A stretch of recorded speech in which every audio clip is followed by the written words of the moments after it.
Yes. So, in New York City this year, and I think in many other municipalities that do odd year elections, we've got a mayor's election. We've got city council elections. We've got a controller's election, which deals with money. That's money, yeah. I think we have the district attorneys, which deal with, if you're into criminal justice issues, you should be voting you're gonna want to vote and asking difficult questions of the people who want to be your prosecutors. Hi! Today I have Barry Weinberg, Hey. i.e. Barry B. Weezy, aka Barry's in the Streets, aka But You Barry Not Tell Me Nothing, aka Barry What? Barry Who? Barry Where? Barry Shut Up. Okay? Barry Mantles. Barry Mantles. aka Barry Bush. And, because his Bush is Barry. Anyways. So this bothered me to no end during the presidential elections. There was a lot of time spent talking about the 1994 crime bill, as if that created mass incarceration. Honey Bunches, the mass incarceration started, getting after slavery, Jim Crow, sharecropping. Yeah, it's just been kind of morphed and changed, tweaked. Modern mass incarceration, that is what is known as the new Jim Crow, was really the 60s, the 70s, the 80s, and the 90s. Yeah. But it was local and state prosecutors, legislators, city council people reacting to citizens who were angry about crime, and so they went crazy overboard. The 94 crime bill was like, by the time it happened, the cities and states were like, can you, the feds, pay for some of this? Can you pay for some of our prisons? Can you pay for some of our cops? It was it was enforced by your state government, by your local government. Because federal prison populations are such a tiny percentage of the total number of incarcerated people, because most of it's on the state level. Yeah. If you commit murder in a state, if you rob somebody in a state, it's not a federal crime unless occurred on federal property or a couple other random scenarios.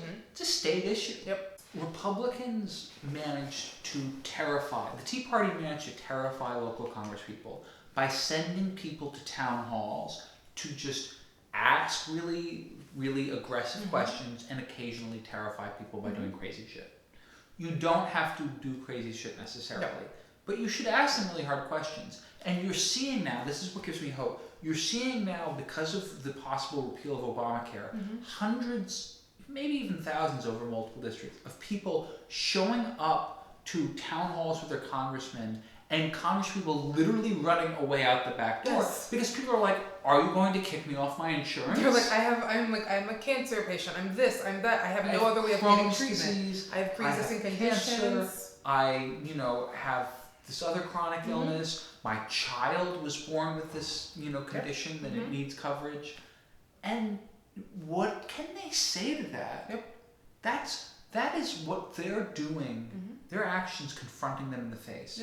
And many of them are now saying, well, wait, can we not be so fast to repeal Obamacare unless we have a replacement that works? Because my local district has come to me already and told me that they're not happy and I won't be voted back again. Kentucky, Indiana, these are Republican states to be sure, but that passed Medicaid expansion, so a lot of people will basically lose their health care if Obamacare is repealed. And a lot of those areas are poor areas that don't really have any other options of getting any health care without any sort of governmental assistance.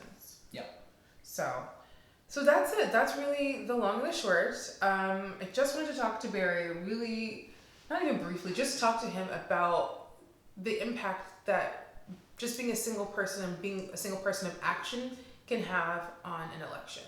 Because these are dark times, but there is a light at the end of the tunnel if you take action. So after watching this, find out who your local elected officials are on the state and city and county level. Reach out to your county Democratic Party or other active groups in your area to find out what you can do. Do it, and then the next time you do it, bring 10 friends. That's it. Bring 2 friends, and then have them bring 2, and then, make a party out of it, and then say, okay, we go get drinks after. Exponential stuff, you'll wind up with the entire country. Exactly. So that's it. That's it, guys. Have a wonderful day, and I'll see you again for another weekly show at some point in my life.